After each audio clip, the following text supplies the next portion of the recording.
ഞാൻ മനസ്സിലാക്കിയിരിക്കുന്നത് ഒരു മനുഷ്യൻ്റെ ഏറ്റവും വലിയ ദുരന്തം ഈ ഭൂമിയിലെന്ന് പറയണത്, ഏറ്റവും വലിയ ദുരന്തങ്ങളുടെ ഒരു തട്ടകമാണല്ലോ ഈ ഭൂമി എന്ന് പറയുന്നത്. ഇപ്പോൾ ഒരു കപ്പലും പറഞ്ഞ് കിടക്കണില്ലേ, അതിൻ്റെ 10 കണ്ടെയ്നർ കടൽ ഒഴുകി നടക്കുകയാണ്. ഒരു ദുരന്തമാണ്. ദൈവം അനുഗ്രഹിച്ച് ആളപായമൊന്നും ഇല്ലാത്തതിന് ദൈവത്തിന് നന്ദി. മഴ തുടങ്ങിയിട്ടുണ്ട്, ദുരന്തക്കാഴ്ച കണ്ടുകൊണ്ടിരിക്കുന്നു നമ്മൾ. അപ്പം ഇങ്ങനെ ഈ ദുരന്തങ്ങൾ ഇവിടെ സുഖവും സന്തോഷവും ഉള്ള പോലെ തന്നെ ദുരന്തങ്ങളും അതിൻ്റെ കൂടപ്പിറപ്പായിട്ട് ഇങ്ങനെ വന്നുകൊണ്ടേയിരിക്കും. ഇപ്പം ഇതിങ്ങനെ ഓരോ കാലത്ത് ഇപ്പം നമ്മൾ ഓരോരോ കാലങ്ങളിൽ ഓരോരോ കാര്യങ്ങൾക്ക് വേണ്ടി നമ്മൾ ക്രിസ്തുവിനെ അന്വേഷിക്കുന്നുണ്ടെങ്കിലും ഇവിടെ ദുരന്തങ്ങൾ ഒന്നിനു പിറകെ ഒന്നായിട്ട് പലതരത്തിലുള്ള ദുരന്തങ്ങളുണ്ടെങ്കിലും ശരിക്കും പറഞ്ഞാൽ ഏറ്റവും വലിയ ക്യാപിറ്റൽ ട്രാജഡി കലാമിറ്റി, ഒരു CC എന്ന് പറയാവുന്ന ക്യാപിറ്റൽ കലാമിറ്റി എന്ന് വെച്ചാൽ എന്താണ്? ഒരു മനുഷ്യൻ ക്രിസ്തുവിനെ പൂർണ്ണമായിട്ട് അറിയാതെ മരിച്ചു പോണതാണ്. പ്രാർത്ഥിക്കുക. കർത്താവായ ദൈവമേ, നിന്നെ പൂർണ്ണമായി അറിയാനുള്ള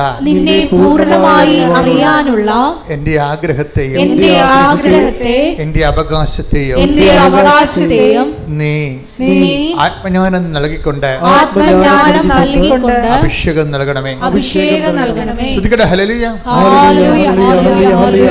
മഹത്വം മഹത്വം, ആരാധന ആരാധന. ദൈവമേ നന്ദി. ശുദ്ധ പരമദിവ്യകാരുണ്യത്തിന് ആരാധനയും സ്തുതിയും പുകഴ്ചയും ഉണ്ടായിരിക്കട്ടെ. പറയണെന്ന് വെച്ചാൽ നിങ്ങളെ ക്രിസ്തുവിൽ നിന്ന് ദൈവം ഉദ്ദേശിക്കുന്നത് നിങ്ങൾ ഉദ്ദേശിക്കണമെന്നാണ് പറയണത്. മനസ്സിലായ? ക്രിസ്തുവിൽ നിന്ന് ക്രിസ്തുവിനെ കൊണ്ട് ദൈവം ഉദ്ദേശിക്കുന്നത് നിങ്ങൾ ഉദ്ദേശിക്കണമെന്നാണ്. എന്താ കാര്യം? ഒരു മനുഷ്യൻ്റെ ആത്മരക്ഷയും അതിൻ്റെ വളർച്ചയും.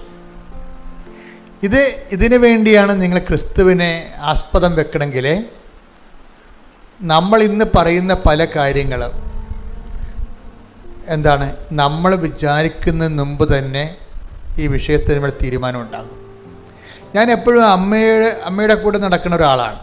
ചിന്തിച്ചും ആലോചിച്ചും പറഞ്ഞും അമ്മയോട് സംസാരിച്ചും ഒക്കെ ഞാൻ എപ്പോഴും അമ്മയോട് ചോദിച്ചിരിക്കുന്ന കാര്യങ്ങളെല്ലാം ഈ എൻ്റെ മനസ്സിൽ എപ്പോഴും പരിശുദ്ധ തോന്നിയിരിക്കുന്നത് ഈ ക്രിസ്തു രഹസ്യങ്ങളുടെ ഒരു കുറേ താക്കോൽ അമ്മയുടെ കയ്യിലുണ്ടെന്നുള്ളതാണ്. ക്രിസ്തു രഹസ്യങ്ങളുടെ മറിയത്തെ ഏറ്റവും നല്ല രൂപം എന്ന് പറയുന്നത് ഒരു കൂട്ടം താക്കോൽ പിടിച്ച് നിൽക്കുന്ന ഒരു ലേഡിയുടെ രൂപമാണ്. എന്താ കാര്യം?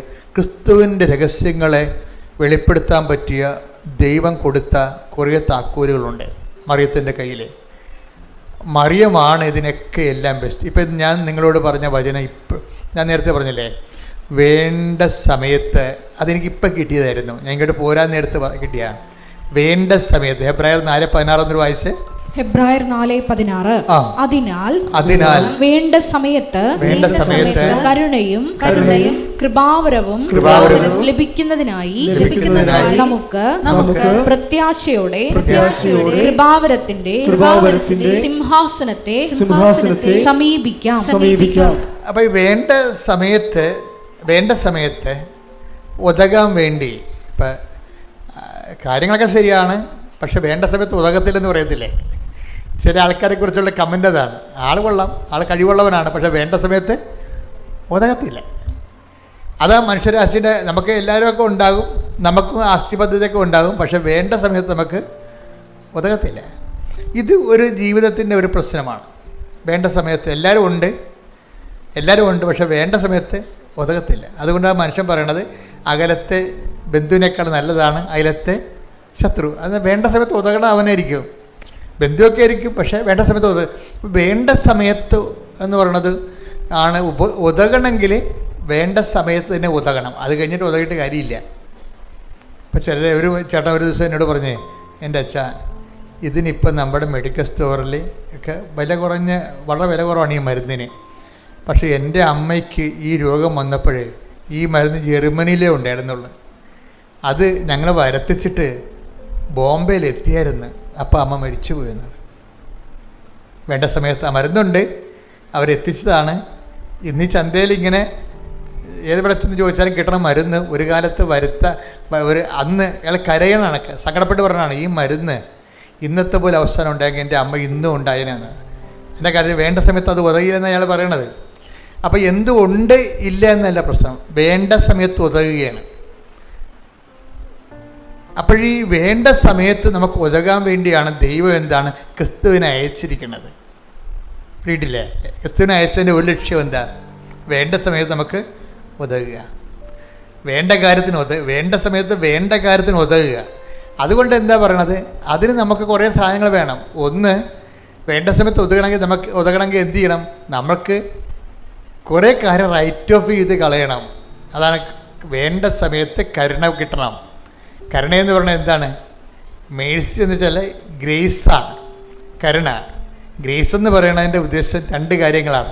ഒന്ന്, ഗ്രേസ് ഒരു ഫ്രീ ഗിഫ്റ്റാണ്. ക്രിസ്തുവിലൊരു ആളെ വിശ്വസിക്കുമ്പോൾ തന്നെ ദൈവം അലോട്ട് ചെയ്യുന്നതാണ് ദൈവത്തിൻ്റെ പവർ ഓഫ് ഗോഡ് എന്ന് പറയുന്നത്. ഇതിൻ്റെ ഏറ്റവും വലിയ ഗുണമെന്ന് പറയുന്നത് പാപം ചെയ്യാതിരിക്കാനുള്ള കഴിവാണ്. നമ്മൾ അതിനെക്കുറിച്ച് ചിന്തിക്കാറ് പോലും ഇല്ല. നമ്മൾ കൃപാവരം എന്നൊക്കെ പറയുമെങ്കിലും കൃപാവരത്തിൻ്റെ അൾട്ടിമേറ്റ് ഉദ്ദേശം എന്താണെന്ന് അറിയാമോ? ദൈവം ഉദ്ദേശിക്കുന്നത് പാപം ചെയ്യാതിരിക്കാനുള്ള കഴിവാണ്. ബാക്കിയെല്ലാം ഇത് ഈ ഒരു സ്റ്റാറ്റസ് കിട്ടിയാൽ ബാക്കിയുള്ളതൊന്നും പ്രശ്നമല്ല. ഈ ഗ്രേസിൻ്റെ വരപ്രസാദത്തിൻ്റെ ഏറ്റവും വലിയ ഇഫക്റ്റ് എന്ന് പറയുന്നത് ഒന്ന് പാപം ചെയ്യാതിരിക്കാനുള്ള കഴിവാണ്. കാര്യം പാപമാണ് ഈ രൂപത്തിലാക്കി ക്രിസ്തുവിനെ പോലും ആക്കി കളഞ്ഞിരിക്കുന്നത്. അപ്പോൾ ഇത് രണ്ടും കൂടി ഒരുമിച്ച് പോകത്തില്ല. ഒരു പാപകരമായ ജീവിതവും ക്രിസ്തുവിലുള്ള ജീവിതവും തമ്മിൽ ഒരുമിച്ച് പോകത്തില്ല. നിങ്ങൾ ആരും അങ്ങനെ വിചാരിക്കരുത്. അതുകൊണ്ട് തന്നെ ഈ കാര്യത്തിലൊക്കെ ഒരു തീരുമാനം വരണം. എന്തുമാത്രം ഉടമ്പടി പുരോഗമിക്കുന്നു അത്രയും നമ്മൾ വിശുദ്ധിയിൽ വളരാൻ വേണ്ടിയുള്ള ദൈവത്തിൻ്റെ പദ്ധതികളോട് സഹകരിക്കുകയാണ്. പറഞ്ഞേ, എന്തുമാത്രം നമ്മൾ ഉടമ്പടിയിൽ പുരോഗമിക്കുന്നു അത്രയും നമ്മൾ വിശുദ്ധി വളരാനുള്ള ദൈവത്തിന്റെ പദ്ധതികളോട് സഹകരിക്കുകയാണ്. ദൈവത്തിന്റെ ഒരു പദ്ധതി ഉണ്ട്. എന്താണ് കാര്യം? നമ്മൾ വിശുദ്ധിയിൽ വളരണം. അപ്പോൾ ആ പദ്ധതിയോടുള്ള സഹകരണമാണ് ഈ ഉടമ്പടി. അമ്മ എന്താ ചെയ്യണത്? ഈ വേണ്ട സമയത്ത് നമുക്ക് കരുണയും കൃപാവരവും ലഭിക്കുന്നതിന് വേണ്ടി കൃപാവരത്തിന്റെ സിംഹാസനത്തെ സമീപിക്കാം. അപ്പൊ ഈ കൃപാവരത്തിന്റെ സിംഹാസനത്തെ വേണ്ട സമയത്ത് ദൈവത്തിന്റെ കരുണ ലഭിക്കാൻ വേണ്ടി ആദ്യം സമീപിച്ചത് ആരാണ്? അമ്മയാണ്. അല്ല, ഇതാണ് എന്നോട് ഇപ്പം പറഞ്ഞത്. ഇങ്ങോട്ട് കയറാൻ നേരത്ത് പറഞ്ഞത് ഇതാണ്. ഈ കൃപാവരത്തിൻ്റെ ഈ ഹെബ്രായർ 4:16 അനുസരിച്ചുകൊണ്ട് ഒരു മനുഷ്യൻ്റെ വേണ്ട സമയത്ത് അവന് ദൈവത്തിൻ്റെ കരുണ ലഭിക്കാൻ വേണ്ടി ദൈവത്തിൻ്റെ കൃപാവരം ലഭിക്കാൻ വേണ്ടി കൃപാവരത്തിൻ്റെ സിംഹാസനമായ ക്രിസ്തുവിനെ ആദ്യം സമീപിച്ചത് ആരാണ്? അമ്മയാണ്. അതാണ് അവർക്ക് വീഞ്ഞില്ല എന്ന് പറയണത്. മനസ്സിലായില്ലേ? ആദ്യത്തെ സമീപനമാണ്. ഇതുകൊണ്ടാണ് നമ്മുടെ ക്രിസ്തുവിലുള്ള ജീവിതത്തിൻ്റെ ഒരു മെൻറ്റർ എന്ന് പറയുന്നത് ആരാണ്? ഒരു ക്രിസ്ത്യൻ ലൈഫിൻ്റെ മെൻറ്റർ ആരാണ്? മറിയമാണ് ശരിക്കും. ഇപ്പം ഞാൻ നിങ്ങളുടെ ആദ്യം പറഞ്ഞ വചനമുണ്ടല്ലോ, എന്താണ്? ഹെബ്രായർ 1:1 വായിച്ചേ. പൂർവകാലങ്ങളിൽ പ്രവാചകന്മാർ വഴി വിവിധ ഘട്ടങ്ങളിലും വിവിധ രീതികളിലും ദൈവം നമ്മുടെ പിതാക്കന്മാരോട് സംസാരിച്ചിട്ടുണ്ട്. എന്നാൽ ഈ അവസാന നാളുകളിൽ തന്റെ പുത്രൻ വഴി അവിടുന്ന് നമ്മോട് സംസാരിച്ചിരിക്കുന്നു. അപ്പം ഇത് നമ്മൾ അതായത് ഈ വികസനത്തിൻ്റെ അവസാന വണ്ടി എന്ന് പറഞ്ഞിട്ട് ഞങ്ങൾ നമ്മുടെ AK ആൻ്റണി സാറ് മുഖ്യമന്ത്രിയായിരുന്ന കാലത്ത് ഇവിടെ കുറച്ച് വികസനങ്ങളുടെ പദ്ധതികൾ ഗവൺമെൻറ് അനൗൺസ് ചെയ്തിരുന്നു. അപ്പോൾ ഇവിടെ എന്ത് വികസനം കൊണ്ടുവന്നാലും പ്രതിപക്ഷത്തിരിക്കുന്നവർ ചവിട്ടിത്താത്തുകയും പൊടി പിടിക്കുകയും അത് നശിപ്പിക്കുകയും കേരളത്തിനെ പിന്നോട്ടടിക്കുകയും ചെയ്യും. ഇതൊരു സ്ഥിരം കലാപരിപാടിയായിരുന്നു പണ്ട്. അതായത് നാടിൻ്റെ പൊതു പുരോഗതിക്കാണെന്ന് പറഞ്ഞാലും ശരി, ഒരു ഭരണകക്ഷി ഒരു പദ്ധതി കൊണ്ടുവന്ന് കഴിയുമ്പോൾ മറ്റവന്മാർ ചവിട്ടിത്താത്തു. അങ്ങനെ ചവിട്ടിത്താത്തി അവസാനം ആൻ്റണി മുടിഞ്ഞ് ഇനി നടക്കത്തില്ലെന്ന് കണ്ട, ഇനി ഒന്നും ചെയ്തിട്ട് കാര്യം, ഇനി സമയം കിട്ടുന്നപ്പോൾ പുള്ളിക്കാരൻ പറഞ്ഞാണ് ഇത് വികസനത്തിൻ്റെ അവസാനത്തെ വണ്ടിയാണെന്ന്. ഞാൻ ആ മനോരമയുടെ മെയിൻ ഹെഡിങ് ആയിരുന്നു ഇത് വികസനത്തിൻ്റെ അവസാന വണ്ടി. ഞാൻ എൻ്റെ മനസ്സിൽ വെച്ചാൽ ഈ വചനം കേട്ടപ്പോൾ എൻ്റെ മനസ്സിൽ വന്ന ഇതാണ്, ഇത് രക്ഷയുടെ അവസാന വണ്ടിയാണ്. അത് നമ്മളോട് ആര് പറഞ്ഞ പൂർവ്വകാലങ്ങളിൽ പ്രവാചകന്മാർ മുഖേന എന്ന് വായിച്ച് വിവിധ ഘട്ടങ്ങളിലും വിവിധ രീതികളിലും ദൈവം നമ്മുടെ പിതാക്കന്മാരോട് സംസാരിച്ചിട്ടുണ്ട്. എന്നാൽ ഈ അവസാന നാളുകളിൽ അവസാന വണ്ടി രക്ഷയുടെ അവസാന വണ്ടിയാണ്. എത്രയോ കാലങ്ങളായിട്ട് ദൈവം പ്രവാചകന്മാരെയും മതസ്ഥാപകരെയും എന്തുമാത്രം മതസ്ഥാപകരുണ്ടായി, എത്രയോ മതസ്ഥാപകരെ ദൈവം വിട്ടു, എന്തുമാത്രം പ്രവാചകന്മാരെ വിട്ടു. ഇനി മനുഷ്യ കഥാനുഗായികളുണ്ട്, മതം സ്ഥാപിച്ചില്ലെങ്കിൽ പോലും അവരുടെ സോക്രട്ടീസിനെ പോലെയുള്ള അവരുടെ നിലപാടുകൾ കൊണ്ട് തന്നെ മനുഷ്യവംശത്തെ സത്യത്തിൻ്റെ പാതയിലേക്ക് പിടിച്ചു വലിച്ചു കൊണ്ടുവരാൻ ശ്രമിച്ചിട്ടുള്ളവരുണ്ട്, ഒത്തിരി പേരുണ്ട്. അങ്ങനെ അവസാന കാലങ്ങളിലെ എന്താ തൻ്റെ പുത്രൻ വഴി നമ്മളോട് സംസാരിച്ചിരിക്കുന്നത്. എന്താ പറഞ്ഞിരിക്കുന്നത്? ഇത് മനുഷ്യൻ്റെ രക്ഷയുടെ അവസാനത്തെ ആളാണ്. ഈ മനുഷ്യരക്ഷയുടെ അവസാനത്തെ ആളാണെന്ന് നമ്മളോട് പുതിയ നിയമത്തിൽ പറഞ്ഞിരിക്കുന്നത് ആരാണ്? അമ്മയാണ് പറഞ്ഞിരിക്കുന്നത്. അതാണ്, ഇത് രക്ഷയുടെ അവസാനത്തെ ആളാണ്. ഇത് ലോകത്തിന് പരിചയപ്പെടുത്തി കൊടുത്തത് മറിയമാണ്. ഇതുകൊണ്ടാണ് ഏറ്റവും ബെസ്റ്റ് ക്രിസ്ത്യൻ മെൻറ്റർ, അതായത് ഒരു ക്രിസ്ത്യൻ ഒരു വിശ്വാസ ജീവിതത്തിന് നമ്മളെ സഹായിക്കുന്ന ഫസ്റ്റ് മെൻറ്റർ എന്ന് പറയുന്നത് മറിയമാണ്.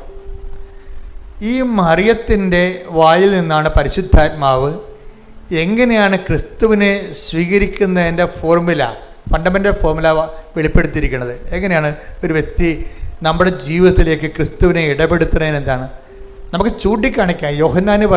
യോഹന്നാൻ പറയും this is the love of God. Yohannan 1:29. അടുത്ത ദിവസം യേശു തന്റെ അടുത്തേക്ക് വരുന്നത് കണ്ട് അവൻ പറഞ്ഞു ഇതാ ലോകത്തിന്റെ പാപം നീക്കുന്ന ദൈവത്തിന്റെ കുഞ്ഞാട്. അപ്പോൾ യോഹന്നാൻ കാണിച്ചെന്ന് ചൂണ്ടിക്കാണിക്കണം ചെയ്തത്. മറിയം ചൂണ്ടിക്കാണിക്കുകയല്ല ചെയ്തത്. മറിയം പറഞ്ഞ് ഇങ്ങനെ ചൂണ്ടിക്കാണിക്കേണ്ട ആളല്ല ഇത്. പിന്നെന്താണ്? ഇത് ജീവിതത്തിലോട്ട് ക്ഷണിച്ചു വരുത്തേണ്ട ആളാണ്. ഈ ജീവിതത്തിൽ നമ്മുടെ കൂടെ ജീവിക്കേണ്ട ആളാണ്. ഈ ആൾ നമ്മുടെ കൂടെ ജീവിച്ചു കഴിഞ്ഞാൽ ഇനി ലോകത്തിലുള്ള എല്ലാ വാഗ്ദാനങ്ങളും ഇവനിലാണ്. അതെ, take the bed of God, എല്ലാ വാഗ്ദാനങ്ങളും. 2 കൊരിന്ത്യർ 1:20. ദൈവത്തിന്റെ സകല വാഗ്ദാനങ്ങളും ക്രിസ്തുവിൽ അതേ എന്ന് തന്നെ. അതായത് അവസാന വണ്ടിയാണ്. അവസാന വണ്ടി എന്ന് പറയുമ്പോൾ കാരിക്കടിച്ച് വന്നിരിക്കണതല്ല, എല്ലാത്തിനും സമാധാനം പറഞ്ഞിരിക്കുന്ന, എല്ലാത്തിൻ്റെയും ആൻസറായിട്ടാണ് എൻ്റെ ഉള്ളത്. മനുഷ്യരാശി ഉഴലുന്ന ആധ്യാത്മികവും ഭൗതികവുമായിട്ടുള്ള എല്ലാത്തിൻ്റെയും ആൻസറാണ്. അതാണ് ജീസസ് ഇസ് ദ ആൻസർ എന്ന് പറയുന്നത്. നമ്മൾ എടുത്ത് ചില സ്റ്റിക്കറെ കണ്ടിട്ടില്ലേ, Jesus is the answer. Jesus is the answer for all questions ആണ്. ഭൗതികവും ആത്മീയവുമായ മനുഷ്യൻ്റെ എല്ലാവിധ ആശങ്കകളുടെയും ചോദ്യങ്ങൾക്ക് ഉത്തരവാണ്. അതുകൊണ്ടാണ് 2 കൊരിന്ത്യർ 1:20 പറയണത്, ക്രിസ്തു പറഞ്ഞ സകല വാഗ്ദാനങ്ങളും ക്രിസ്തുവിൽ അതേ തന്നെയാണ്. അപ്പം ഈ ലോകത്തിന് പറ്റിയതും വരാനിരിക്കുന്ന ലോകത്തിനുള്ള ദൈവം എന്നെല്ലാം നമുക്ക് നൽകിയിരിക്കുന്നത് വാഗ്ദാനത്തിലാണ്. ഇത് വാഗ്ദാനം മുഴുവനുമായിട്ടാണ് ക്രിസ്തുവിലെ ദൈവം ക്രോഡീകരിച്ചിരിക്കുന്നത്. ക്രിസ്തുവിനെ സ്വീകരിക്കുന്നവൻ ദൈവത്തിൻ്റെ എല്ലാ വാഗ്ദാനങ്ങളും നമ്മൾ പ്രാപിക്കുകയും ദൈവത്തിൻ്റെ എല്ലാ വാഗ്ദാനം പ്രാപിക്കുകയും. അപ്പം അതുകൊണ്ട് തന്നെ ക്രിസ്തുവിനെ സ്വീകരിക്കാൻ വേണ്ടിയുള്ള ഒരു വളരെ ലളിതമായൊരു ഫോർമുലയാണ് പരിശുദ്ധാത്മാവ് അമ്മയിലൂടെ വെളിപ്പെടുത്തുന്നത്. എന്താണ്? ക്രിസ്തുവിനെ നിനക്ക് സ്വീകരിക്കണോ? നീ ഒരു ഫ്രഷ് ഹാൻഡാണ്. നീ ആദ്യമാണ് ക്രിസ്തുവിനെ കേൾക്കുകയാണ്. Do you want to receive Jesus Christ? നിങ്ങൾക്ക് കർത്താവിനെ സ്വീകരിക്കണമെന്നുണ്ടോ? എങ്കിൽ ഇറ്റ് ഈസ് വെരി ഈസി. എന്താ ചെയ്യേണ്ടത്? എന്ത് ചെയ്യണം? നീ അവിടെ പോയി ഏതെങ്കിലും വെള്ളത്തിലോ കടലിലോ പോയി മുങ്ങേണ്ട കാര്യമില്ല. പിന്നെ എന്താ കാരണത്? നീ ഇത്രയേ ഉള്ളൂ, അവൻ പറയണ പോലെ ചെയ്യുക. വചനത്തിലുള്ള ന്യായസ്ഥാനമാണ്. വചനത്തിലെ ഇതൊരു ന്യായസ്ഥാനമാണ് ശരിക്കും. പക്ഷേ ആർക്കും ചെയ്യാം. ഒരു സഭയുടെ ഭാഗമാകാതെ തന്നെ നിനക്ക് ക്രിസ്തുവിനെ സ്വീകരിക്കാൻ പറ്റും. എന്താ കാര്യം? ഫ്രഷ് ഹാൻഡ്സിൻ്റെ ദൈവം നൽകുന്ന ഏറ്റവും വലിയ ഒരു ചാൻസാണ്, ഒരു ഒക്കേഷനാണ്, ഒരു ഓഫറാണ്. ഇതൊരു പുതിയ കാലത്തിൻ്റെ പുതിയ ഓഫറാണ്. എന്താണ്? നിനക്ക് നിന്നെ ക്രിസ്തുവിനെ സ്വീകരിക്കണം എങ്കിൽ അതിന് എളുപ്പമാർഗം എന്താണ്? അവൻ പറയണ പോലെ ചെയ്യുക. ഈ ഉടമ്പടിയുടെ ഉൾക്കാമ്പ് എന്ന് പറഞ്ഞാൽ ഇതാണ്. എന്താ കാര്യം? മറിയം കണ്ടെടുത്ത ക്രിസ്തുവിനെ, ഹെബ്രായർ 4:16 ക്രിസ്തുവിനെയും നമ്മൾക്ക് അക്സസറിയാക്കി തരികയാണ്. എന്ന് വെച്ച് കഴിഞ്ഞാൽ ഒത്തിരി കഷ്ടപ്പെട്ട്, കാര്യം ക്രിസ്തുവിനെ സ്വീകരിക്കുന്നത് ഒരു ദുർവഹമായ ചുമടായി മാറ്റരുതെന്ന് ക്രിസ്തുവിന് ഭയങ്കര ആഗ്രഹമുണ്ട്. നിങ്ങളെ ദുർവഹമായ ചുമടുകൾ മനുഷ്യരുടെ മുമ്പിൽ വെക്കുന്നു, എന്നിട്ട് നിങ്ങളതിൽ പ്രവേശിക്കുന്നില്ല, പ്രവേശിക്കാൻ വന്നവരെ നിങ്ങളെ തടയുന്നു എന്നൊക്കെ പറഞ്ഞ് ക്രിസ്തുവിൻ്റെ സ്റ്റേറ്റ്മെൻ്റ് ഉണ്ട്. അതിനെ അഡ്രസ്സ് ചെയ്തുകൊണ്ടാണ് ഞാൻ ഇപ്പോൾ പരിശുദ്ധനോട് സംസാരിക്കുന്നത്. ഒരു ദുർവഹമായ ചുമടില്ല എൻ്റെ അകത്ത്. സിമ്പിളാണ്. എന്താ കാര്യം? അവൻ പറയണത് പോലെ ചെയ്യുക. പ്രാർത്ഥിക്കുക. കർത്താവായ ദൈവമേ, സകല വാഗ്ദാനങ്ങളും ഒന്നായി ക്രിസ്തുവായി മാറിയ ദൈവത്തിന്റെ പദ്ധതി ഉൾക്കൊള്ളാൻ ക്രിസ്തുവിന്റെ വചനം അനുസരിച്ചുകൊണ്ട് ജീവിതം പുനഃക്രമീകരിക്കുവാൻ പരിശുദ്ധമേ ദൈവമാതാവേ ഞങ്ങളെ അനുഗ്രഹിക്കണമേ. വാഗ്ദാനങ്ങൾക്ക് ഞങ്ങളെ യോഗ്യരാകുവാൻ സർവേശ്വരന്റെ പരിശുദ്ധ ദൈവമാതാവേ ഞങ്ങൾക്ക് വേണ്ടി അപേക്ഷിക്കണമേ. എൻ്റെ പേര് ഡോൺ ബോസ്കോ ജിജി. ഞാൻ ഇടുക്കി രൂപതയിൽ നിന്നും വരുന്നു. എനിക്കിവിടെ എന്താ പറയേണ്ടതെന്ന് കറക്റ്റായിട്ട് ഒന്നും അറിയത്തില്ല. ഞാൻ 2020 ആദ്യമായിട്ട് ഉടമ്പടി എടുക്കുന്നത്. ഈ തവണയും കൂടെ കൂട്ടി 4ാമത്തെ ഉടമ്പടി പുതുക്കാനാണ് ഞാൻ വന്നത്. സത്യസന്ധമായിട്ട് പറഞ്ഞാൽ ഈ 4 ഉടമ്പടിയിലും ആദ്യത്തെ ഉടമ്പടി നല്ലപോലെ ചെയ്തെങ്കിലും ബാക്കിയുള്ള ഉടമ്പടിയെല്ലാം ഞാൻ ഉഴപ്പുമായിരുന്നു. അച്ഛൻ്റെ പ്രസംഗം കേൾക്കുമ്പോഴും എല്ലാം വിഷമം വരുമെങ്കിലും വേറെ ഒന്നും ചെയ്യുന്നില്ല. രാവിലെ ചില ദിവസങ്ങളിൽ ഏക്കാൻ പറ്റുകയില്ല. പിന്നെയും ഞാൻ ഒരു ദിവസം കഴിയുമ്പോൾ പിന്നെയും തുടങ്ങും, പിന്നെയും മുടങ്ങിപ്പോവും. ആദ്യമൊന്നും എനിക്ക് നിയോഗങ്ങൾ നോക്കുമ്പോൾ ഒത്തിരി നിയോഗങ്ങളൊന്നും ഇല്ലായിരുന്നു. എനിക്ക് പുറം രാജ്യത്തോട്ട് പഠിക്കാൻ പോകണമെന്നായിരുന്നു ആഗ്രഹം 2020 വരുന്ന സമയത്ത്. അതിനുശേഷം ഡിഗ്രി കഴിഞ്ഞു. ഞാൻ ജർമ്മൻ പഠിക്കാൻ പോകാമെന്ന് തീരുമാനമെടുത്തു. അങ്ങനെയാണ് ഞാൻ അതിനുശേഷം ആദ്യമായിട്ട് ജർമ്മൻ പഠിച്ചുകൊണ്ടിരുന്നത്. ഒരു 2 മാസം കഴിഞ്ഞപ്പം ഞാൻ ഉടമ്പടി എടുക്കാൻ വരുന്നത്. അപ്പം ഞാൻ 1ാമത്തെ നിയോഗമായിട്ട് എൻ്റെ ചേച്ചിക്ക് വേണ്ടി വെച്ചു. ചേച്ചിക്ക് PCOD കാരണം 2 വർഷമായിട്ട് കുഞ്ഞുങ്ങളില്ലായിരുന്നു. അവരതിൻ്റെ അകത്ത് ഒത്തിരി സങ്കടപ്പെടുന്നുണ്ടായിരുന്നു. അവരും വന്ന് ഉടമ്പടി എടുത്തിട്ടുണ്ടായിരുന്നു. ഞാൻ 1ാമത്തെ നിയോഗമായിട്ട് എൻ്റെ ചേച്ചിക്ക് വേണ്ടി വെച്ചു. ആ ഉടമ്പടി ചെയ്തുകൊണ്ടിരിക്കുന്ന സമയത്ത് തന്നെ 2 മാസം കഴിഞ്ഞപ്പോൾ ചേച്ചി ക്യാരിയിങ് എന്ന് പറഞ്ഞ് എന്നോട് ചേച്ചി വിളിച്ചു പറഞ്ഞു. അപ്പോൾ എനിക്ക് ഒത്തിരി സന്തോഷം വന്നു. കാരണം ഞാൻ അതിൻ്റെ അകത്തും ഉടമ്പടി തെറ്റിക്കുന്നുണ്ട്, ചെയ്യുന്നില്ല. ചില ദിവസം രാവിലെ ഏക്കാൻ പറ്റുന്നില്ല. അത് കഴിഞ്ഞ് ഞാൻ ഒരു 6 മണി കഴിഞ്ഞ് ചെയ്യാമെന്ന് ഓർക്കും, പക്ഷേ ചെയ്യും, പിന്നെ മുടങ്ങിപ്പോവും. അങ്ങനെയായിരുന്നു എൻ്റെ കാര്യങ്ങൾ. അതുപോലെ തന്നെ ഞാൻ ജർമ്മൻ പഠിക്കാൻ പോയി. ഇപ്പം ഞാൻ ജർമ്മൻ പഠിക്കാൻ പോയിട്ട് വെറും 8 മാസം ആകുന്നേ ഉള്ളൂ. ഞാൻ സെപ്റ്റംബറിലാണ് ആദ്യമായിട്ട്, സെപ്റ്റംബർ 4 ഞാൻ ജർമ്മൻ പഠിക്കാൻ പോകുന്നത്. ആ സമയത്ത് പോയി ഇപ്പം കൃത്യം 8 മാസമാകുന്നു. എനിക്കറിയത്തില്ല, ഞാൻ A1 പഠിച്ചു, A2 പഠിച്ചു, B1 പഠിച്ചു. എല്ലാവരും സാക്ഷ്യം കേൾക്കുമ്പോൾ അറിയാമെന്ന് ഞാൻ വിശ്വസിക്കുന്നു. B2 എന്ന് പറയുന്നൊരു സബ്ജക്റ്റ് നമുക്ക് ഒരു ബാലികാറാം മല തന്നെയാണ്. എനിക്കറിയത്തില്ല അതെങ്ങനെ പാസ്സാകുന്നതിലും അറിയത്തില്ല. ഞാൻ ശരിക്കും സംസാരിക്കുന്ന ഒരാളല്ല. എല്ലാം ചെയ്തു. പക്ഷേ എനിക്ക് എങ്ങനെയോ ഒരു തോന്നൽ തോന്നി, എനിക്കിനി എക്സാം എഴുതിയേക്കാമെന്ന്. ഞാൻ B1 മാത്രമേ പഠിച്ചിട്ടുള്ളൂ. B2 ഒരു ഇൻസ്റ്റിറ്റ്യൂട്ടിലും പോയി ഞാൻ പഠിച്ചിട്ടില്ല. ഞാൻ ഭരണങ്ങാനം അസീസിലാണ് പഠിച്ചത് B1 വരെ. പക്ഷേ ബാക്കി ഞാൻ പഠിച്ചില്ല. അതിൻ്റെ കൂട്ടുകാർ വഴി ജസ്റ്റ് കുറച്ച് ക്ലാസ് കൂടി ഇങ്ങനെയൊക്കെ ആയി. കുറച്ച് ക്ലാസ്സൊക്കെ ആയിട്ട് ഞാൻ B2 ഇങ്ങനെ എഴുതാൻ വേണ്ടി തയ്യാറായിട്ടിരിക്കുകയാണ്. ആ സമയത്താണ് എനിക്ക് ഒരു ഹൈദരാബാദ് എക്സാമിന് ഡേറ്റ് എടുത്തരാമെന്ന് പറഞ്ഞ് ഒരു ചേച്ചി വരുന്നത്. ആ ചേച്ചിയുടെ കയ്യിൽ നിന്ന് ഞാൻ 25,000 രൂപ കൊടുത്ത് ഡേറ്റിന് വേണ്ടി അപ്ലൈ ചെയ്തു. അപ്പം എൻ്റെ ചേച്ചിയും ചേച്ചിയുടെ ഭർത്താവും ഹൈദരാബാദ് തന്നെയാണ് താമസം. അപ്പം ഞാൻ നേരത്തെ അങ്ങോട്ട് പോയി, ക്ലാസ്സൊന്നും കൂടുന്നില്ല, ഞാൻ നേരത്തെ ഹൈദരാബാദിലോട്ട് പോയി. എക്സാം എഴുതുന്ന ഡേറ്റ് ആകുമ്പോഴത്തേക്കും ചെല്ലാറോന്ന് ഓർത്ത്. അപ്പോൾ ചേച്ചി പറഞ്ഞു, കൺഫർമേഷനാണ്, നീ പൊക്കോ, ഒരു കുഴപ്പമില്ല. അവിടെ ചെന്ന് ഒരാഴ്ച കഴിഞ്ഞപ്പോഴത്തേക്കും പറഞ്ഞു, എടാ ആ ഡേറ്റ് കിട്ടില്ലെന്ന് പറഞ്ഞു. അപ്പോൾ എനിക്ക് ആകെ വിഷമമായി. കാരണം എക്സാം എഴുതാൻ വേണ്ടി കുത്തിയിരുന്ന് പഠിക്കുന്നു, B2 അറിയത്തില്ല, എന്നാലും ഒരു വിശ്വാസത്തിൻ്റെ പുറത്ത് പോവുക. അവിടെ ചെന്നു എക്സാം എഴുതാൻ ചെല്ലുന്ന സമയമായപ്പോഴത്തേക്കും എക്സാമിന് ഡേറ്റ് ഇല്ലെന്ന് പറയുന്നു. അപ്പോൾ ഞാൻ ചേച്ചിയോട് പറഞ്ഞു, ചേച്ചി എന്നാൽ എനിക്ക് ആ പൈസ റീഫണ്ട് ചെയ്ത് തന്നേരെ, ഞാൻ വേറെ എവിടെയെങ്കിലും നോക്കിക്കോളാം. അപ്പോൾ ചേച്ചി പറഞ്ഞു, ഇപ്പം തന്നെ ചെയ്തേക്കാൻ 2 ദിവസം എന്ന് പറഞ്ഞു. അപ്പോഴത്തേക്കും എനിക്ക് ഹൈദരാബാദിൽ നിന്ന് വേറൊരു മെയിൽ അയക്കേണ്ട ഒരു ഓപ്ഷൻ വന്നു. ഡേറ്റ് എടുക്കണ്ടേ. അപ്പം ഞാൻ അപ്പം തന്നെ ചേച്ചിയോട് ചോദിച്ചു തരാമെന്ന് ചോദിച്ചു. ചേച്ചി പറഞ്ഞു അവനെ തരാൻ 2 ദിവസം എൻ്റെ കൊച്ച ആശുപത്രിയിലാണ്, അപ്പം അവന് ഹോസ്പിറ്റൽ കേസ് ആയതുകൊണ്ട്. അപ്പോൾ ഞാൻ പറഞ്ഞു അപ്പോൾ എനിക്ക് എന്തോ പോലെ ഞാൻ പറഞ്ഞു ഒരു 2 ആഴ്ച കഴിഞ്ഞിട്ട് മതി, ഞാൻ വേറെ എവിടെയെങ്കിലും ചെയ്തോളാമെന്ന് പറഞ്ഞു. അപ്പോഴത്തേക്കും ആ ഡേറ്റ് പോയി. അതിനുശേഷം ഹൈദരാബാദിലെ ഡേറ്റിന് വേണ്ടി അപ്ലൈ ചെയ്തു. അത് അടുത്ത മാസത്തേക്ക് അപ്ലൈ ചെയ്തത്. അപ്ലൈ ചെയ്ത് കഴിഞ്ഞപ്പോഴത്തേക്കും പൈസ നമ്മൾ പിന്നെയും അടച്ചു. പൈസ അടച്ചു കഴിഞ്ഞപ്പോൾ അത് സെൻഡായി. പക്ഷേ ഒരു കാരണവശാലും അത് അവിടെ ചെന്നായിട്ട് അവർ അംഗീകരിക്കുന്നില്ല, ഞങ്ങൾക്കിവിടെ വന്നിട്ടില്ലെന്നാണ് പറയുന്നത്. പിന്നെ എല്ലാ ദിവസവും ഹൈദരാബാദിലെ എക്സാം സെൻറ്ററിലോട്ട് വിളിയായി. അവസാനം വിളിച്ച് എൻ്റെ പേര് അവർക്ക് കാണാതെ അറിയാം. ഡോൺ ബോസ്കോ എന്ന് പറയുന്നത് സാർ ഇപ്പോൾ തന്നെ ശരിയാക്കി വിട്ടേക്കാം അങ്ങനെയാണ് പറയുന്നത്. ലാസ്റ്റ് ഇത് നടക്കുന്നതിന് മുമ്പ് ഞാൻ എന്നിട്ട് ആ ചേച്ചിനെ വിളിക്കാൻ തുടങ്ങി. ചേച്ചിയെ പൈസ എന്നതാ ഞാൻ വീട്ടിൽ പറയാതെയാണ് ഹൈദരാബാദിലെ വേറെ പൈസ കൊടുത്തത്. ചേച്ചിയോട് മാത്രമേ ഞാൻ പറഞ്ഞിട്ടുണ്ടായിരുന്നുള്ളൂ. ആ സമയത്ത് ആ ചേച്ചിനെ വിളിക്കുമ്പോൾ ചേച്ചി ഇപ്പോൾ തരാമെന്ന് പറഞ്ഞു. ലാസ്റ്റ് ആയപ്പോഴത്തേക്കും ചേച്ചി ഫോൺ എടുക്കുന്നില്ല. ഞാനൊരു ദിവസം ഒരു 100 വിളി വിളിക്കും, എടുക്കുകയില്ല, മെസ്സേജ് അയക്കും. ഞാൻ അവസാനം പറഞ്ഞു ചേച്ചി എൻ്റെ മര്യാദയ്ക്ക് ഞാൻ ചേച്ചിയോട് പറഞ്ഞു ഒന്ന് താ.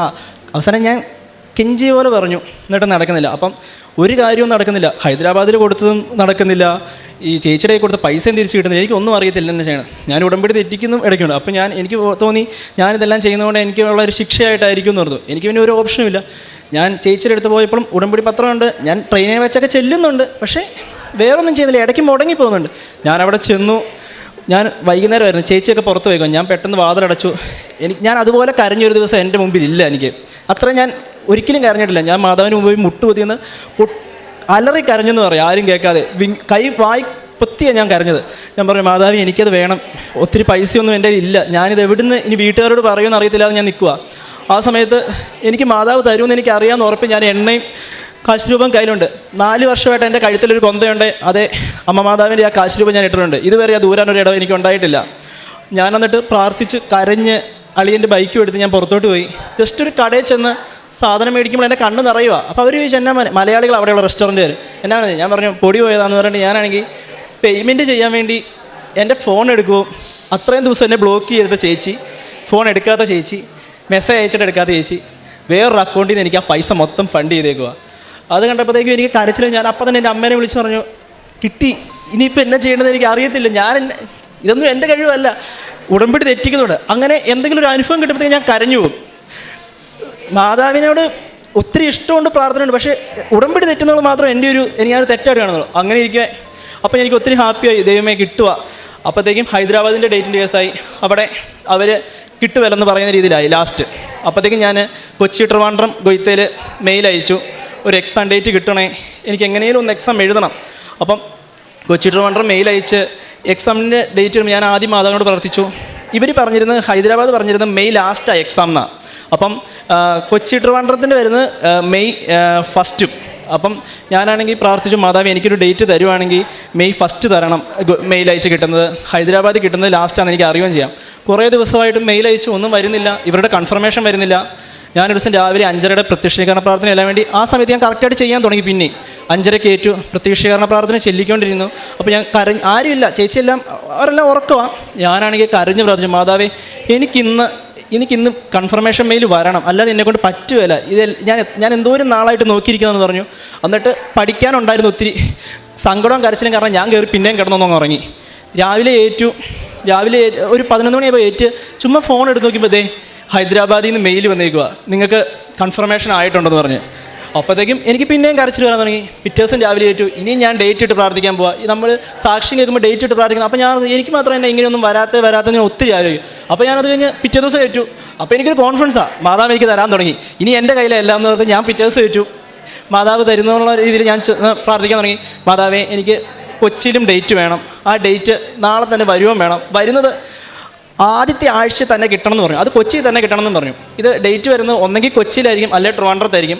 ഒന്നെങ്കിൽ ആദ്യത്തെ ഒരാഴ്ച അല്ലെങ്കിൽ ലാസ്റ്റത്തെ ഒരാഴ്ച വന്നു കഴിഞ്ഞാൽ ഞാൻ ഈ അടച്ച പൈസ എല്ലാം പോവുകയും ചെയ്യും. ഹൈദരാബാദിലെ എക്സാം മാത്രം എഴുതാനും പറ്റുള്ളൂ. അത്ര നേരം ഹൈദരാബാദ് ഉണ്ടെന്ന് ഓർത്ത് തന്നെ നമ്മൾ ഇരിക്കുക, കൺഫർമേഷൻ വന്നിരിക്കുക. അപ്പം രാവിലെ ഏറ്റു പ്രാർത്ഥന കഴിഞ്ഞ് അന്ന് പഠിച്ച് ഒരു 9 മണിയായപ്പോൾ എൻ്റെ കൂട്ടുകാരനെ വിളിച്ചു.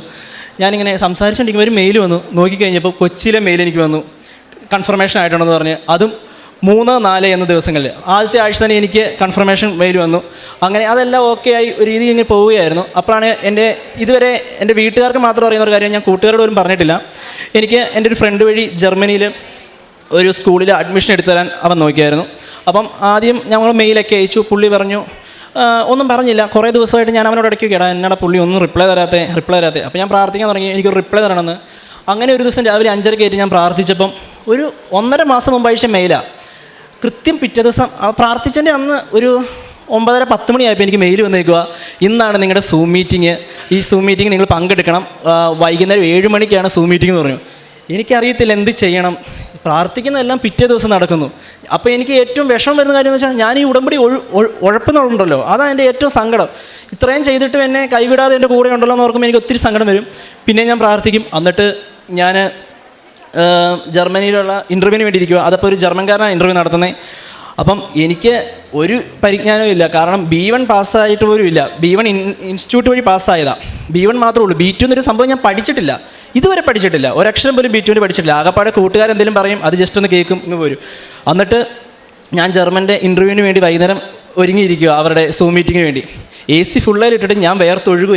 എനിക്ക് പേടിയാണ്, കാരണം ഒന്നും പറയാൻ അറിയത്തില്ല ജർമ്മൻ. അപ്പോൾ ഞാൻ മാതാവിനോട് പ്രത്യക്ഷീകരണ പ്രാർത്ഥന എടുത്ത് എൻ്റെ അടുത്ത് വെച്ചു, ബൈബിൾ എടുത്ത് എൻ്റെ അടുത്ത് വെച്ചു, അതുപോലെ തന്നെ ഉപ്പെടുത്ത് വെച്ചു, കാശ് രൂപ എല്ലാം ഞാൻ കൈ പിടിച്ച് എൻ്റെ കയ്യിൽ എൻ്റെ കൊന്ത ഞാൻ കയ്യെ കെട്ടിയിട്ടേക്കുക. എന്നിട്ട് ജർമ്മൻ്റെ ഇൻ്റർവ്യൂ വന്നു. ഭയങ്കര ടെൻഷനായിരുന്നു. ടെൻഷനൊക്കെ ആയിട്ടും പുള്ളി എല്ലാം ചിരിച്ചുകൊണ്ട് ചോദിച്ചു. എന്നോട് ജസ്റ്റ് കുറച്ച് കാര്യങ്ങൾ ചോദിച്ചുള്ളൂ. ഞാൻ എങ്ങനെയാണ് പറഞ്ഞത് എനിക്ക് പോലും അറിയത്തില്ല. ഞാൻ ജസ്റ്റ് 1-2 വാക്യത്തിൽ മാത്രം ജസ്റ്റ് ഗ്രാമാറ്റിക് പോലും ശരിയല്ലാതെ വർത്തമാനം പറഞ്ഞു. എന്നിട്ട് ഞാൻ മാതാവിനോട് അന്നേരം കരഞ്ഞ് പ്രാർത്ഥിക്കുന്നുണ്ട്, മാതാവി എനിക്കിത് കഴിയുമ്പോഴേ തന്നെ ഇത് പാസ്സായെന്നൊന്ന് പറയണേ, ഇതിനു വേണ്ടി വെയിറ്റ് ചെയ്തിരിക്കാനുള്ളൊരു അവസരം ഉണ്ടാകല്ലേ എന്ന് ഞാൻ പ്രാർത്ഥിച്ചു. അന്ന് തന്നെ ആ സൂം മീറ്റിംഗ് കഴിയുമ്പോൾ തന്നെ പുള്ളി പറഞ്ഞു നിങ്ങൾ സെലക്ട് ആയിട്ടുണ്ടെന്ന്. അത് കേട്ടപ്പോഴത്തേക്ക് എനിക്ക് അറിയത്തില്ല. ഞാനിതെല്ലാം അപ്പോൾ അമ്മേനെ വിളിച്ച് അല്ലെങ്കിൽ അച്ചാച്ചനെ വിളിച്ച് പറയും. അപ്പം അച്ചാച്ചനാണെങ്കിലും പണ്ട് തൊട്ട് ഞാൻ ചെറുപ്പത്തൊട്ട് ഒരു മാതാവിൻ്റെ ഫോട്ടോ കണ്ടാലും ഒന്ന് കുമ്പിടാതെയോ എവിടെ പോയാലും ഒരു മാതാവിനെ കാണുമ്പോൾ ഒരു എത്രയും ചളമാതെ ചെല്ലിക്കാതെ സമ്മതിക്കാതായിരുന്നു. അതുകൊണ്ട് തന്നെയായിരിക്കും എനിക്ക് മാതാവിനോട് ഒത്തിരി ഇഷ്ടമുണ്ട്. അങ്ങനെ അതെല്ലാം ഓക്കെ ആയി, എല്ലാ സമാധാനത്തിലിരിക്കുമ്പോഴാണ് ലാസ്റ്റ് സമയത്ത് പ്രതിസന്ധികളും വരുമെന്ന് പറയുന്നത് ശരിയാണ്. ഹൈദരാബാദിൻ്റെ മെയിൽ വന്നു, നിങ്ങൾക്ക് കൺഫർമേഷനാണ്, എല്ലാം വന്നു. ഒരു ദിവസം ഉച്ചയ്ക്ക് നോക്കിയപ്പോൾ എനിക്ക് മെയിൽ വന്നേക്കുക, ഹൈദരാബാദിൽ നിന്നുള്ളത് നിങ്ങൾക്ക് ക്യാൻസലായിപ്പോയി. അപ്പം ഞാൻ അവരെ വിളിച്ചു, എന്തുകൊണ്ടാണ് ക്യാൻസലായി? അപ്പോൾ അവർ പറഞ്ഞു നമ്മൾ ബാങ്ക് ട്രാൻസ്ഫർ ചെയ്തപ്പോൾ ഒന്ന് ചെക്ക് ചെയ്തായിരുന്നു ഞങ്ങൾ, അത് അവിടെ പൈസ ചെന്നോ എന്നുള്ള രീതിയിൽ. അപ്പോൾ അവിടെ അവർക്ക് ചെല്ലുന്നത് ഒന്നെങ്കിൽ റീഫണ്ട് ആക്കണം, അല്ലെങ്കിൽ പൈസ അവിടെ ചെക്ക് ചെയ്യണം. അപ്പോൾ അവർക്കത് കിട്ടിയത് റീഫണ്ട് എന്നുള്ളൊരു ഓപ്ഷനായിട്ടാണ്. അപ്പോൾ അവർ റീഫണ്ട് ചെയ്യാൻ റെഡിയായി, അതുകൊണ്ട് നിങ്ങൾക്ക് ഇനി കിട്ടുമെന്ന് പറഞ്ഞു. എനിക്ക് ആകെ വിഷമമായി. ഞാൻ എൻ്റെ ഏജൻറ്റുമായിട്ട് ചേട്ടനോട് സംസാരിച്ചു. ചേട്ടൻ വിളിക്കുന്നു, ഞാനും വിളിക്കുന്നു, അവർ സമ്മതിക്കുന്നില്ല. അപ്പോൾ ഒരു സമയം ഒരു 2:45 കഴിഞ്ഞായിരുന്നു. അപ്പം ഞാൻ ഒരു 3 മണിക്ക് എന്നും പ്രയർ ചെല്ലുന്ന ഒരാളായിരുന്നു, എന്നുമില്ല കുറച്ച് കാലമായിട്ട്. അപ്പം 3 മണിക്ക് ഞാനാണെങ്കിൽ എന്തെങ്കിലും വരട്ടെ മാതാവ് നോക്കിയോളൂ എന്ന് ഓർത്ത് ഞാനൊരു കരണക്കൊന്ത എല്ലാം വേണ്ടി ഇരിക്കുക. അപ്പം ഒരു 2ാമത്തെ കരണക്കൊന്തയുടെ ഇതായപ്പോഴത്തേക്കും ഒരു കോൾ വന്നു എൻ്റെ ഫോണിൽ. എൻ്റെ പോക്കറ്റിൽ തന്നെ ഫോൺ ഉണ്ടായിരുന്നു.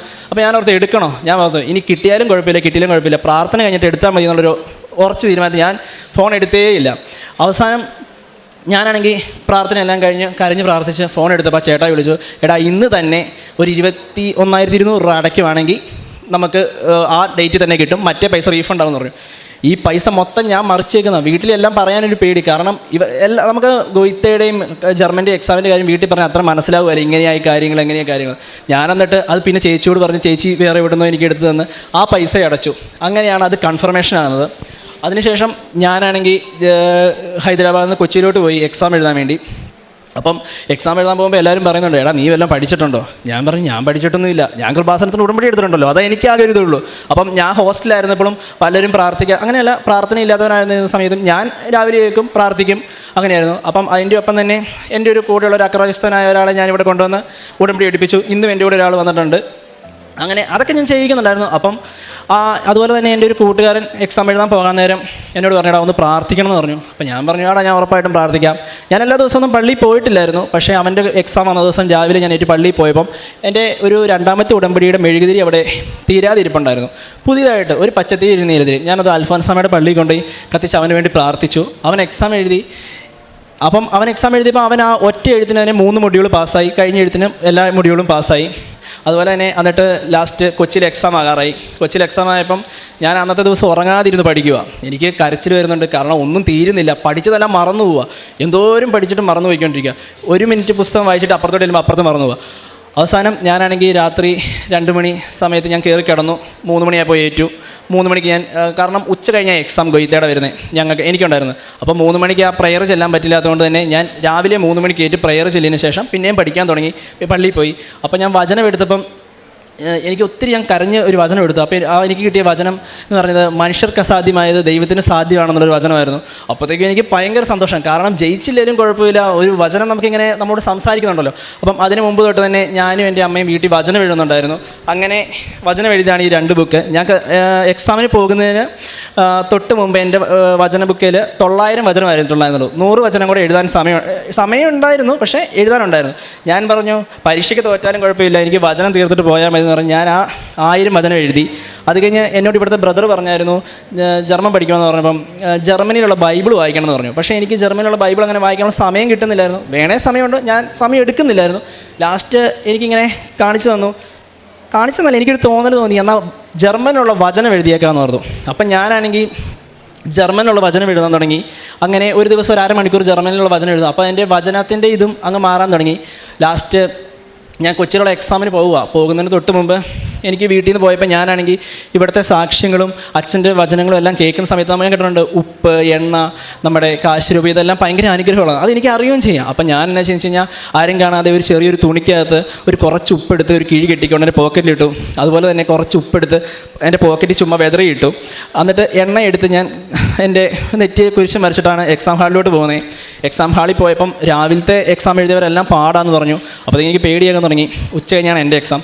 ഞാൻ എക്സാം ഹാളിൽ കയറിയപ്പം എനിക്കറിയാവുന്ന ക്വസ്റ്റ്യൻസാണ്, പക്ഷേ അറിയത്തുമില്ല. എനിക്ക് മൊത്തം മറന്നു പോകുന്നൊരു ഇതുപോലെയായി. ഞാൻ അപ്പം തന്നെ കൃപാസന മാതാവിനെ ഓർത്തിട്ട് ആരും കണ്ടില്ല, എൻ്റെ പോക്കറ്റിൽ കിടന്ന ഉപ്പെടുത്ത് കുറച്ച് ഞാൻ ആ 2 ക്വസ്റ്റ്യൻ പേപ്പറിലും പയ്യെ തൂളി. എന്നിട്ട് ഞാൻ ഒന്ന് കരഞ്ഞ് പ്രാർത്ഥിച്ചിട്ട് എക്സാം എഴുതി. എന്നിട്ട് എക്സാം എല്ലാം എഴുതി പുറത്തിറങ്ങിയപ്പോൾ നമുക്ക് ഒന്നും അറിയത്തില്ല, ഒരു കോൺഫിഡൻസ് ഉണ്ട് എന്നാൽ ഒരു പേടി. അത് കഴിഞ്ഞ് കുറച്ച് ദിവസം മുമ്പ് ഒരു മാസം മുമ്പ് ചേട്ടായി വിളിച്ച് പറഞ്ഞു ഇപ്പം പരീക്ഷ എഴുതുന്നവരെല്ലാം തോക്കുക, കൊച്ചി ഭയങ്കര വിജയശതമാനം കുറവാന്നൊക്കെ പറഞ്ഞപ്പോൾ എനിക്ക് ഭയങ്കരമായിട്ട് സങ്കടമായി. ഞാൻ എൻ്റെ കൂട്ടുകാരന്മാരെല്ലാം വിളിച്ച് പറഞ്ഞു, അവർ പറഞ്ഞു എടാ പ്രാർത്ഥിച്ചിട്ടുണ്ടല്ലോ ജയിക്കുമെന്ന് പറഞ്ഞു. അപ്പോൾ എനിക്ക് അതേ ഒരു വിശ്വാസമുള്ളൂ. അപ്പം ഞാൻ എൻ്റെ മാതാവിനോട് ഇവിടെ കൃപാസനത്തിൽ വന്ന് ലാസ്റ്റ് ഉടമ്പടി എടുത്തപ്പോൾ നേർന്നായിരുന്നു, ഇനി ഇവിടെ ഒരു സാക്ഷ്യം പറയാതെ ഞാനൊരു ഉടമ്പടി എടുക്കുകയില്ല, എനിക്കൊരു സാക്ഷ്യം പറയണം, എന്തെങ്കിലും ആയിക്കോട്ടെ, ജർമ്മൻ കിട്ടുന്നതല്ല, ഞാൻ പ്രാർത്ഥിക്കുന്ന ഏതെങ്കിലും ഒരു നിയോഗം എനിക്ക് സാധിച്ചു തന്നെ എനിക്കൊരു സാക്ഷ്യം പറയാനുള്ള അനുഗ്രഹം ഇവിടെ കിട്ടണമെന്ന് ഞാൻ പ്രാർത്ഥിച്ചായിരുന്നു. അങ്ങനെ ആ ഒരു നിയോഗം പറയാൻ വേണ്ടി ഞാനിങ്ങനെ അപ്പോൾ എപ്പോഴും മാതാവിനോട് ഞാൻ പ്രാർത്ഥിക്കും, മാതാവേ എന്നെ ജർമ്മൻ പരീക്ഷ മാതാവ് തോൽപ്പിച്ചോ കുഴപ്പമില്ല, എന്നാലും വേറെ എന്തെങ്കിലും എനിക്ക് ഒരെണ്ണം പറയാൻ, എനിക്ക് ഈ ആൾക്കാരെ കയറി നിൽക്കാൻ ഒരു അവസരം ഉണ്ടാകണമെന്ന് ഞാൻ ഒത്തിരി ആഗ്രഹിച്ചായിരുന്നു. കാരണം എന്നെപ്പോലെ ഒരാൾ വന്ന് പറയുമ്പോൾ കുറച്ചെങ്കിലും ഒരാൾക്കൊരു ഇൻസ്പിറേഷൻ ആവുമല്ലോ എന്ന് പറഞ്ഞാൽ. കാരണം നമ്മളൊരു ഇത്രയും ഈ കാലത്ത് എല്ലാവരും, എനിക്കറിയാം എൻ്റെ കുറേ കൂട്ടുകാരെ ഒരു വിശ്വാസമില്ലാതെ എല്ലാം നുണയാ, ഇത് ഈ കൃപാസനത്തിൽ വരുന്നവരും നുണയാന്ന് പറഞ്ഞ കൂട്ടുകാരെ എനിക്കറിയാം. അപ്പം ഞാൻ പറയുന്ന വഴി ഒരാളെങ്കിലും ഇതിലേക്ക് വരുമെന്ന് ഒരു ആഗ്രഹമുള്ളതാണ് ഞാൻ പറയുന്നത്, മാതാവ് എനിക്കൊരു സാക്ഷ്യം പറയാനുള്ള അവകാശം തരണേന്ന്. അപ്പം ഞാൻ ആദ്യം തന്നെ പറഞ്ഞു, ഞാൻ B1 മാത്രം പഠിച്ച ഒരാളാണ്, B2 എന്നൊരു ഇത് പഠിച്ചിട്ടേ ഇല്ല, B2ൻ്റെ ക്ലാസ് കയറിയിട്ടില്ല. പക്ഷേ കഴിഞ്ഞ ദിവസം വരെ റിസൾട്ട് ഇങ്ങനെ വരാൻ വേണ്ടി ഞാൻ വെയിറ്റ് ചെയ്യുമായിരുന്നു. ഞാൻ മാതാവിനോട് ആദ്യം പറഞ്ഞൊരു കാര്യമാണ്, എനിക്ക് ജർമ്മൻ്റെ എക്സാം എഴുതിയിട്ട് ഞാൻ 2 മൊഡ്യൂളായിരുന്നു എഴുതിയിട്ടുണ്ടായിരുന്നുള്ളൂ. ആ 2 മൊഡ്യൂൾ പാസ്സാവുകയാണെങ്കിൽ ഞാൻ ഇവിടെ വന്നിട്ടായിരിക്കും എൻ്റെ റിസൾട്ട് വന്ന കേസ് ഞാൻ പുറത്ത് പറയുള്ളൂ എന്ന് ഞാൻ പറഞ്ഞായിരുന്നു.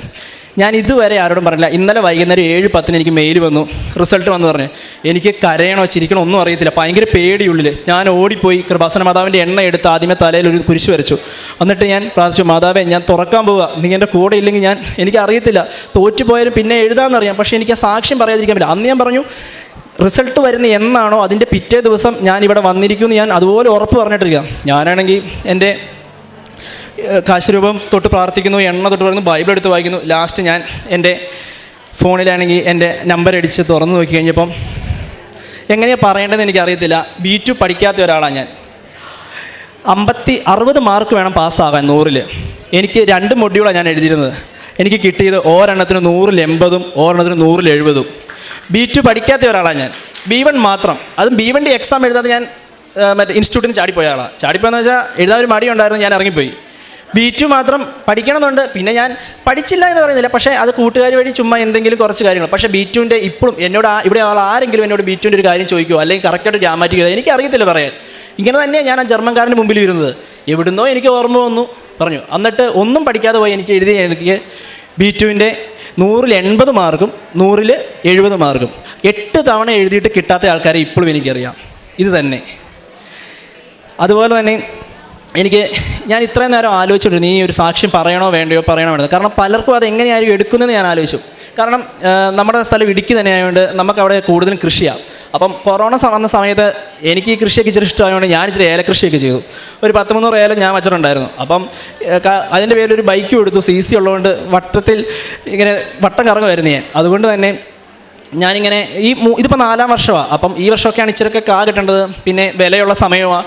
ഞാനിങ്ങനെ ആലോചിച്ചിരുന്ന സമയത്ത് ഞാൻ ഹൈദരാബാദായിരുന്നു എക്സാമിന് വേണ്ടി പോയേക്കുക. അപ്പം വെള്ളം ഒഴിക്കാൻ സാധിച്ചില്ല. ഈ പ്രാവശ്യത്തെ വെയിൽ എല്ലാവർക്കും അറിയാലോ, എല്ലാ ചെടിയും ഉണങ്ങാൻ തുടങ്ങി. അപ്പോൾ ഞാൻ ഹൈദരാബാദിൽ നിന്ന് വന്നപ്പോൾ അച്ചാച്ച പറഞ്ഞു, ഇനിയിപ്പോൾ ആ ഏലം വെട്ടിക്കളയാനേ ഒരു വഴിയുള്ളൂ, അല്ലാതെ നിനക്കിനി കിട്ടുമെന്ന് എനിക്ക് തോന്നുന്നില്ലെന്ന് പറഞ്ഞു. അപ്പോൾ അച്ചാച്ച പറഞ്ഞു, എന്നാലും പറഞ്ഞു പഴയ ചിമ്പൊക്കെ പോയിട്ടുള്ളൂ, പുതിയതൊക്കെ നിപ്പുണ്ടെന്നൊക്കെ പറയുമ്പോൾ എനിക്കൊരു വിശ്വാസമുണ്ട്. അപ്പം ഞാനന്ന് അച്ചാച്ചോട് ഉച്ചയ്ക്ക് പറഞ്ഞു, ഏതോ ഒരു ധ്യാനത്തിൽ ഞാൻ കേട്ടൊരു വചനം ഞാൻ പറഞ്ഞു, ഞാൻ പറഞ്ഞല്ലാതെ മഴ പെയ്യില്ല, മഞ്ഞ് വീടില്ല എന്നൊക്കെ ഞാൻ ചുമ്മാ പറഞ്ഞിട്ട് ചിരിച്ച് കളിച്ചത് നടന്നു.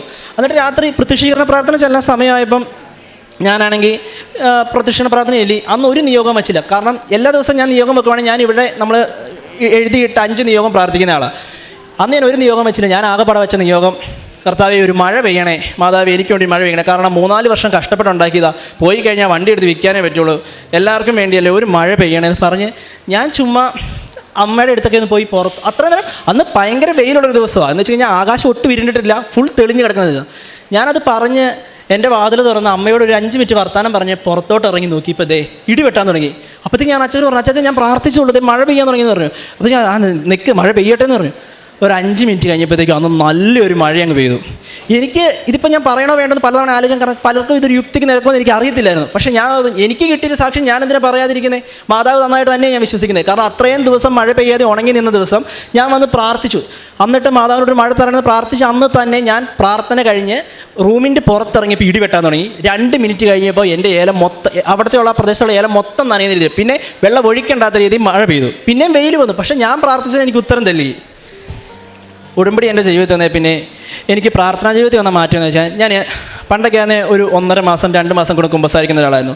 ഞാൻ കൃത്യമായിട്ട് ഇപ്പോൾ ചെയ്യുന്ന ഒരു കാര്യം എന്ന് പറഞ്ഞാൽ 2 ആഴ്ച കൂടുമ്പോൾ ഞാൻ കുമ്പസാരിക്കും. അത് എവിടെയാണെങ്കിലും ശരി, ഞാൻ ഹൈദരാബാദ് ആയിരുന്നപ്പോഴും ശരി, എനിക്ക് അറിയത്തില്ലാത്തൊരു അച്ഛനാണ്. ഞാൻ അച്ഛനെ വിളിച്ച് ചോദിച്ചു, അച്ഛാ എനിക്കൊന്ന് കുമ്പസാരിക്കണം. അച്ഛൻ പറഞ്ഞു രാവിലെ വന്നേക്കാൻ പറഞ്ഞു. ഞാൻ പോയി കുമ്പസാരിച്ചു. എവിടെയാണെങ്കിലും 2 ആഴ്ച കൂടുമ്പോൾ ഞാൻ കുമ്പസാരിക്കുന്നുണ്ട്. അതുപോലെ തന്നെ പറ്റുന്ന പോലെ എന്നെക്കൊണ്ട് പാവങ്ങളെ ഞാൻ സഹായിക്കുന്നുണ്ട്. അത് വേറെ ആരും കാണിക്കാൻ വേണ്ടില്ല, നമുക്ക് പറ്റുന്ന പോലെ ചെറുതായിട്ട് ചെയ്യുന്നുണ്ട്. പിന്നെ അതുപോലെ തന്നെ ക്രൈസ്തവരായിട്ടുള്ളവരെ ഞാൻ 2-3 പേരെ കൊണ്ടുവന്നിട്ടുണ്ട്. ഇന്ന് തന്നെ എൻ്റെ കൂടെ ഒരു കൊച്ചു വന്നിട്ടുണ്ട്, ഞാൻ കൃപാസനത്തെക്കുറിച്ച് പറഞ്ഞിട്ട്.